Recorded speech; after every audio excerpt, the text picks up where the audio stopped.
జమ్మూ కాశ్మీర్లో ఏకకాలంలో సార్వత్రిక అసెంబ్లీ ఎన్నికలు నిర్వహించడంపై గల సాధ్యాసాధ్యాలను పరిశీలించడానికి 2 రోజుల పర్యటనలో భాగంగా ఎన్నికల సంఘం ఆ రాష్ట్రంలో పర్యటిస్తుంది. ప్రధాన ఎన్నికల కమిషనర్ సునీల్ అరోరా నేతృత్వంలోని భారత ఎన్నికల బృందం శ్రీనగర్లోని రాజకీయ పక్షాలతో చర్చించడం మొదలుపెట్టిందని, అలాగే రాష్ట్రంలో నెలకొన్న శాంతి భద్రతల పరిస్థితి గురించి ఓ అంచనాకు రావడానికి ప్రభుత్వ అధికారులతోనూ మాట్లాడనుందని తెలిపారు. రేపు ఈసీ బృందం ఆ రాష్ట్రంలో పర్యటించనుంది. డిసెంబర్ 20, 2018 నుంచి జమ్మూ రాష్ట్రం రాష్ట్రపతి పాలనలోనే ఉంది. దానికి ముందు 6 నెలల పాటు గవర్నర్ పాలనలో ఉంది. పీడీపీ, బీజేపీ సంకీర్ణ ప్రభుత్వం జూన్ 2018లో కుప్పకూలిపోవడంతో ఆ రాష్ట్రం గవర్నర్ పాలనలోకి వచ్చింది. అయితే రాష్ట్రంలోని అన్ని రాజకీయ పార్టీలు 2 ఎన్నికలను ఏకకాలంలో నిర్వహించాలని కోరుతుండగా, తాజాగా భారత్ పాక్ల మధ్య నెలకొన్న ఉద్రిక్త పరిస్థితుల మూలంగా వాస్తవ పరిస్థితులను అంచనా వేయడానికి ఈసీ ఆ రాష్ట్రంలో పర్యటిస్తుంది. మసూద్ అజార్ను అంతర్జాతీయ ఉగ్రవాదిగా ప్రకటించే ప్రతిపాదనకు పాకిస్తాన్ కూడా మద్దతిచ్చే అవకాశం ఉంది. భారత్ వ్యతిరేక ఉగ్రవాద కార్యకలాపాలకు తమ గడ్డను వాడుకునేందుకు అనుమతించబోమని ఇప్పటికే పాక్ ప్రధాని ఇమ్రాన్ ఖాన్ ప్రకటించారు. దీన్ని ఆచరణలో పెట్టాలంటూ ప్రపంచ దేశాలు పాకిస్తాన్కు హితవు పలికాయి. ఈ నేపథ్యంలో పుల్వామా ఉగ్రదాడి ఘటనకు పాల్పడిన జైషే మహమ్మద్తో పాటు మరికొన్ని ఉగ్రవాద సంస్థలపై కఠిన చర్యలు తీసుకునేందుకు పాక్ సన్నద్ధమవుతున్నట్లు సమాచారం. కుంభమేళా చివరి రోజైన శివరాత్రి నాడు ప్రయాగ్రాజ్లోని పవిత్ర త్రివేణి సంగమంలో 1 కోటి మంది భక్తులు పుణ్యస్నానాలు ఆచరించారు. 1.5 రోజులుగా సాగుతున్న కుంభమేళా శివరాత్రితో లాంఛనంగా ముగిసింది.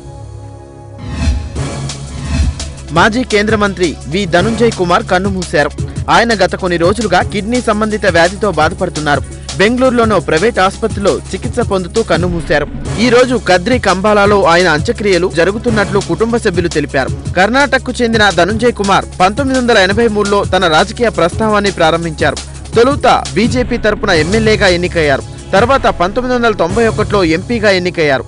ధనుంజయ్ కుమార్ 1996లో వాజ్పేయి కేబినెట్లో పౌర విమానయాన పర్యాటక శాఖ మంత్రిగా పనిచేశారు. ప్రస్తుతం ఆయన కాంగ్రెస్ పార్టీలో కొనసాగుతున్నారు. సార్వత్రిక ఎన్నికలకు మరికొద్ది రోజులు సమయం మాత్రమే ఉండటంతో ఇప్పటికే అన్ని పార్టీలు యుద్ధానికి సమాయత్తమవుతున్నాయి. అయితే దేశవ్యాప్తంగా దృష్టి మాత్రం ఉత్తరప్రదేశ్ పైనే ఉంది. ఎందుకంటే ఈ రాష్ట్రం అత్యధిక ఎంపీలను అందిస్తుంది. అంతేకాదు కేంద్రంలో కూడా ప్రభుత్వ ఏర్పాటులో కీలక పాత్ర పోషిస్తుంది. యూపీలో సమాజ్వాదీ పార్టీ, బహుజన్ సమాజ్వాదీ పార్టీలు చేతులు కలపడంతో పొత్తులో భాగంగా 2 పార్టీలు చెరో 38 స్థానాల్లో పోటీ చేస్తున్నాయి. డీఎంకే అధినేత స్టాలిన్ సోదరి కనిమొళి రానున్న లోక్సభ ఎన్నికల్లో పోటీ చేయనున్నారు. తమిళనాడులోని తుత్తుకూడి నియోజకవర్గం నుండి పోటీ చేసేందుకు గాను ఆమె డీఎంకే ప్రధాన కార్యాలయంలో దరఖాస్తు సమర్పించారు.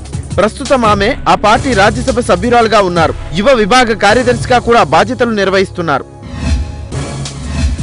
ఓవైపు శాంతి వచనాలు వల్లిస్తూనే మరోవైపు పాక్ తన విపరీత బుద్ధిని చాటుకుంటుంది. తాజాగా ప్రతి సోమవారం ఇరు దేశాల మధ్య నడిచే బస్సును పూంచ్ సరిహద్దుల్లో పాక్ అధికారులు అడ్డుకున్నారు. పాకిస్తాన్లోని రావట్కోట్, భారత్లోని పూంచ్ మధ్య నడిచే ఈ బస్సును ఆపడంతో ఇక్కడి ప్రయాణికులు వెనుదిరగాల్సి వచ్చింది. భారత్ పాక్ల మధ్య గత కొన్ని రోజులుగా నెలకొన్న ఉద్రిక్త పరిస్థితుల నేపథ్యంలో సంగౌతా ఎక్స్ప్రెస్ సేవల్ని ఇరు దేశాలు నిలిపివేశాయి. తిరిగి ఈ సేవల్ని పునరుద్ధరిస్తూ 2 దేశాలు నిర్ణయం తీసుకున్నాయి. లోక్సభ ఎన్నికల తేదీల ప్రకటనపై ఆలస్యం జరుగుతుందని కాంగ్రెస్ పార్టీ విమర్శించింది. ఎన్డీఏ ప్రయోజనాల కోసమే ఉద్దేశపూర్వకంగా ఆలస్యం చేస్తున్నారా అని ప్రశ్నించింది. గత లోక్సభ ఎన్నికల తేదీలపై మార్చి మొదటి వారంలో ప్రకటన వచ్చింది. ఈ విషయంపై ఈసారి ఇప్పటికే కేంద్ర ఎన్నికల సంఘం సిద్ధం కాకపోవడంపై కాంగ్రెస్ సీనియర్ నేత అహ్మద్ పటేల్ అభ్యంతరాలు తెలిపారు. ప్రధాని నరేంద్ర మోదీ పర్యటనలు ముగించే వరకు ఎదురు చూద్దామని ఎన్నికల సంఘం భావిస్తుందా అని ఎద్దేవా చేశారు. సామాజిక మాధ్యమాల్లో వినియోగదారుల హక్కులను కాపాడేందుకు ఆయా మాధ్యమాలు తీసుకుంటున్న చర్యలను తమకు తెలియజేయాలని పార్లమెంటరీ కమిటీ గతంలో నోటీసులు జారీ చేసింది. ఈ మేరకు Facebook vice president Joel Kaplan రేపు కమిటీ ఎదుట హాజరు కానున్నారు. ఏపీ ప్రజల వివరాలు ఐటీ గ్రిడ్ కంపెనీ వద్ద ఉన్నాయని ప్రాథమిక దర్యాప్తులో తేలిందని హైదరాబాద్ పీసీ సజ్జనార్ తెలిపారు.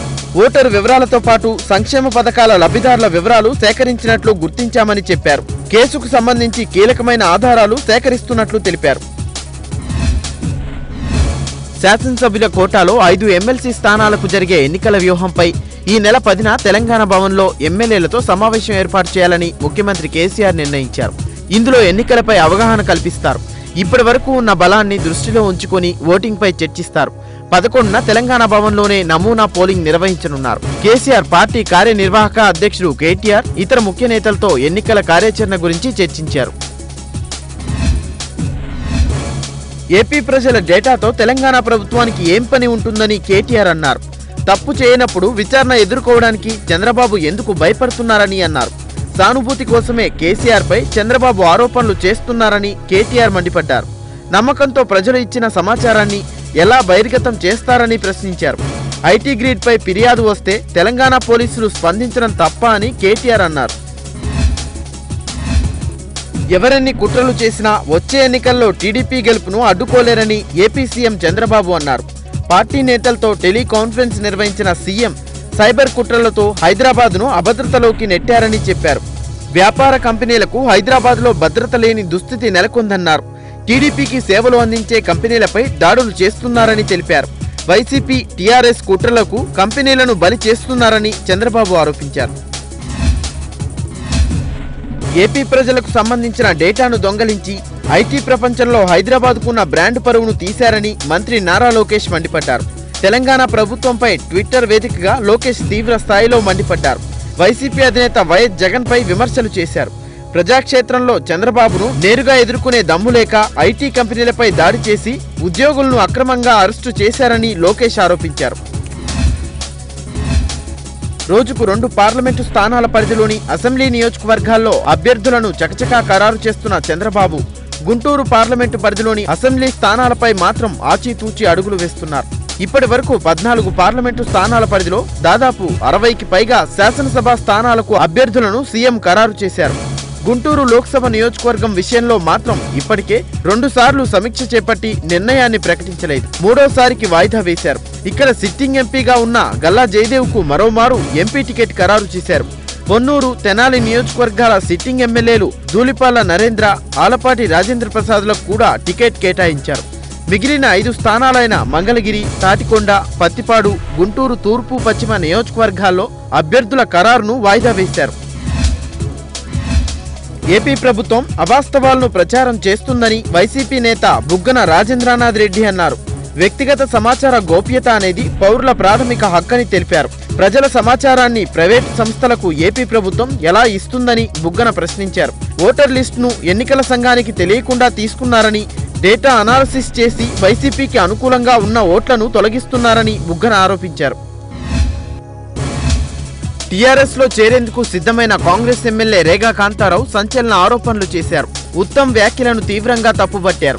తమను అమ్ముడుపోయారని ఆరోపిస్తున్న ఉత్తమ్ కుమార్ రెడ్డి, రేవంత్ రెడ్డిని, కొండా విశ్వేశ్వర్ రెడ్డిని, యాదవ్ రెడ్డిని ఎంతకు కొన్నారో చెప్పాలని డిమాండ్ చేశారు. ఎమ్మెల్సీ ఎన్నికల్లో తమకు అనుకూలంగా ఓటేస్తే 50 లక్షలు ఇస్తానని గూడూరు నారాయణ రెడ్డి ఆఫర్ ఇచ్చారని కాంతారావు ఆరోపించారు. కృష్ణా జిల్లా నందిగామ మండలం కేతవీరునిపాడు గ్రామంలో ఓట్లు గల్లంతయ్యాయని బాధితులు ఆరోపించారు. బాధితులు తహసీల్దార్కు ఫిర్యాదు చేశారు. నందిగామ పోలీస్ స్టేషన్లో ఫిర్యాదు చేశామని తెలిపారు. నెల్లూరు జిల్లా రాజకీయంలో మార్పులు రావాలని జనసేన అధినేత పవన్ కళ్యాణ్ పిలుపునిచ్చారు. జిల్లాలో కుటుంబ పాలనకు చమరగీతం పాడేందుకు జనసేన పోరాటం చేస్తుందని అన్నారు. బీట్రగుంట బహిరంగ సభలో బీసీ వర్గానికి జనసేన పార్టీ అండగా ఉంటుందని హామీ ఇచ్చారు. కావలి అభ్యర్థిగా సుధాకర్ను ప్రకటించారు. వచ్చే ఎన్నికల్లో అధికారం చేపట్టే అవకాశం తమకే ఉందని జనసేన అధినేత పవన్ కళ్యాణ్ ధీమా వ్యక్తం చేశారు. తాను సీఎం కావాలన్న ప్రజాకాంక్ష తమ పార్టీని అధికారంలోకి చేరువ చేస్తుందని పేర్కొన్నారు. జనసేనకి పెద్ద నాయకులు ఎవరూ లేరని, అయినా యువత ఆడపడుచులు అండతో ముందుకు వెళ్తుందని స్పష్టం చేశారు. తెలంగాణ పంచాయతీరాజ్ మంత్రి ఎర్రబెల్లి దయాకర్ రావు పాలకుర్తి నియోజకవర్గం తొర్రూరు మండలం ఎల్వైఆర్ గార్డెన్లో జరిగిన ఆత్మీయ సమ్మేళనంలో పాల్గొన్నారు. సర్పంచులు గ్రామాల్లో సమస్యను పరిష్కరించాలని ఎర్రబెల్లి సూచించారు. గ్రామాల అభివృద్ధికి తోడ్పడాలని కోరారు. ప్రైవేటు రంగానికి చెందిన కర్ణాటక బ్యాంకు ఆర్బీఐ జరిమానా విధించింది. ఆర్బీఐ సూచించిన నిబంధనలు ఉల్లంఘించడంతో 4 కోట్ల జరిమానా చెల్లించాలని ఆదేశించింది. స్విఫ్ట్ వ్యవస్థ నిర్వహణ విషయంలో ఈ ఉల్లంఘనలు జరిగినట్టు తెలుస్తుంది. మూవీ ఆర్టిస్ట్ అసోసియేషన్ మా ఎన్నికల నేపథ్యంలో సీనియర్ నటుడు నరేష్తో పాటు జీవిత రాజశేఖర్లు అగ్ర కథానాయకుడు చిరంజీవిని కలిశారు. మా అధ్యక్ష పదవికి నరేష్ పోటీ చేస్తుండగా ప్యానెల్ సభ్యులుగా జీవిత రాజశేఖర్లు బరిలో ఉన్నారు. కాగా చిరంజీవిని కలిసిన వీరు ఆయన ఆశీస్సులు కావాలని కోరారు. ఈ సందర్భంగా చిరు సానుకూలంగా స్పందించారని నరేష్ తెలిపారు.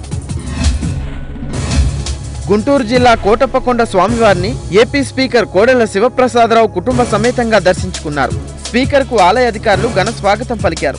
అనంతరం స్వామివారికి పట్టు వస్త్రాలు సమర్పించి మొక్కులు తీర్చుకున్నారు. శివరాత్రి పర్వదినాన స్వామివారిని దర్శించుకోవటం ఆనందంగా ఉందన్నారు. సిద్దిపేట జిల్లా హుస్నాబాద్ మండలం పాట్లపల్లిలో రాజరాజేశ్వరి స్వామివారి ఉత్సవాలు వైభవంగా జరిగాయి. టీఆర్ఎస్ నేత హరీష్ రావు, హుస్నాబాద్ ఎమ్మెల్యే సతీష్ కుమార్ స్వామివారికి పట్టు వస్త్రాలు సమర్పించి ప్రత్యేక పూజలు నిర్వహించారు. ఆలయ అభివృద్ధికి కృషి చేస్తానని హరీష్ రావు హామీ ఇచ్చారు. ఉమ్మడి వరంగల్ జిల్లాలో మహాశివరాత్రి ఉత్సవాలు అంగరంగ వైభవంగా జరిగాయి. వరంగల్ పశ్చిమ ఎమ్మెల్యే దాస్యం వినయ్ భాస్కర్ దంపతులు హన్మకొండలోని 1000 స్తంభాల గుడిని సందర్శించి శివుడికి అభిషేకం చేశారు. లక్షలాది మంది భక్తులు సందర్శించుకునే 1000 స్తంభాల దేవస్థానంలో భక్తులకు ఎలాంటి ఇబ్బందులు జరగకుండా ఏర్పాట్లు చేశామని వినయ్ భాస్కర్ తెలిపారు. తూర్పుగోదావరి జిల్లాలో మురుగుగుంటలో పడి బాలుడు మృతి చెందాడు. శివకోడు గ్రామంలోని 5 ఏళ్ల కేశవ్ అనే బాలుడు ఇంటి ఆవరణలో ఆడుకుంటూ మురుగుగుంటలో పడిపోయి ప్రాణాలు కోల్పోయాడు. బాలుడు మృతికి గ్రామంలో విషాద ఛాయలు అమలుకున్నాయి. తూర్పుగోదావరి జిల్లాలో స్వైన్ ఫ్లూ కలకలం రేపుతుంది. కాకినాడ ప్రభుత్వ ఆసుపత్రిలో 5 కేసులు నమోదయ్యాయి. స్వైన్ ఫ్లూ వచ్చిన వారికి ప్రత్యేక చికిత్స అందిస్తున్నట్లు ప్రభుత్వ ఆసుపత్రి సూపరింటెండెంట్ రాఘవేంద్ర తెలిపారు. 4 పరిస్థితి నిలకడగా ఉందని వివరించారు. మండపేటకు చెందిన ఓ మహిళ పరిస్థితి విషమంగా ఉందని సూపరింటెండెంట్ వివరించారు. భారత్ పాకిస్తాన్ల మధ్య నెలకొన్న పరిస్థితులను ఉద్దేశిస్తూ పంజాబ్ ముఖ్యమంత్రి కెప్టెన్ అమరీందర్ సింగ్ ఓ హెచ్చరిక చేశారు. భారత్తో జరిగే పోరాటంలో ఓడిపోయే పరిస్థితులు వస్తే పాకిస్తాన్ మన దేశంపై అణ్వస్త్రాలను ప్రయోగించే అవకాశం లేకపోలేదన్నారు. భారత్ పాకిస్తాన్ 2 అణ్వస్త్ర దేశాలే. విధ్వంసాన్ని సృష్టించే వాటిని ప్రయోగించే ఉద్దేశంతో మన దేశం లేకపోయినా పాకిస్తాన్ మాత్రం భారత్ చేతిలో ఓడిపోయే పరిస్థితి వస్తే ఇటువంటి దుస్సాహసానికి పాల్పడుతుందని వ్యాఖ్యానించారు. భారత క్రికెటర్ రవీంద్ర జడేజా భార్య రివీబా జడేజా బీజేపీలో చేరారు. గుజరాత్ రాష్ట్రంలోని జామ్నగర్ లో ఆ రాష్ట్ర వ్యవసాయ శాఖ మంత్రి ఆర్సీ ఫాల్దు, ఎంపీ పూర్ణం మాధవ్ సమక్షంలో ఆమె పార్టీ కండువా కప్పుకున్నారు. జామ్నగర్ లో ప్రధాని మోదీ పర్యటిస్తున్న నేపథ్యంలో రివీబా ప్రధానిని కలిసే అవకాశం ఉన్నట్లు తెలుస్తుంది. భారత గగనతలంలోకి ప్రవేశించిన పాకిస్తాన్కు చెందిన ఓ డ్రోన్ ను భద్రతా బలగాలు కూల్చివేశాయి. రాజస్థాన్లోని బికనేర్నల్ సెక్టార్లోకి ప్రవేశించిన డ్రోన్ ను సుఖోయి 30 MKI ద్వారా ఆ డ్రోన్ ను కూల్చివేసినట్లు తెలిసింది. భారత గగనతల నిబంధనలను ఉల్లంఘిస్తూ పాక్ ఈ చర్యకు పాల్పడిందని సంబంధిత అధికారులు చెబుతున్నారు. ఆ సరిహద్దు ప్రాంతంలోకి పాక్కు చెందిన డ్రోన్ ను గుర్తించిన వెంటనే భారత్ దాన్ని కూల్చివేసిందని తెలిసింది. భారత వైమానిక దళ రాడర్ల ద్వారా భద్రతా సిబ్బంది దాన్ని గుర్తించి వెంటనే దాడి చేశారు. దీనిపై మరింత సమాచారం తెలియాల్సి ఉంది. రాబోయే వన్డే ప్రపంచ కప్ లో భారత బ్యాటింగ్ లైనప్ లో మార్పులు చేసే యోచనలో ఉన్నట్లు టీమిండియా కోచ్ రవిశాస్త్రి ఇదివరకే ప్రకటించారు. ఈ నేపథ్యంలో కోహ్లీ 3వ స్థానం నుంచి 4వ స్థానంలో ఆడేందుకు జట్టు యాజమాన్యం ఆలోచిస్తుందని తెలిసింది. ఇదే విషయంపై మాజీ పేస్ బౌలర్ అజిత్ అగార్కర్ తన అభిప్రాయం వ్యక్తం చేశారు. కోహ్లీని 3వ స్థానంలో కాకుండా 4వ స్థానంలో ఆడమనటం సరికాదన్నారు. ఆ నిర్ణయం హాస్యాస్పదంగా ఉందని తెలిపారు.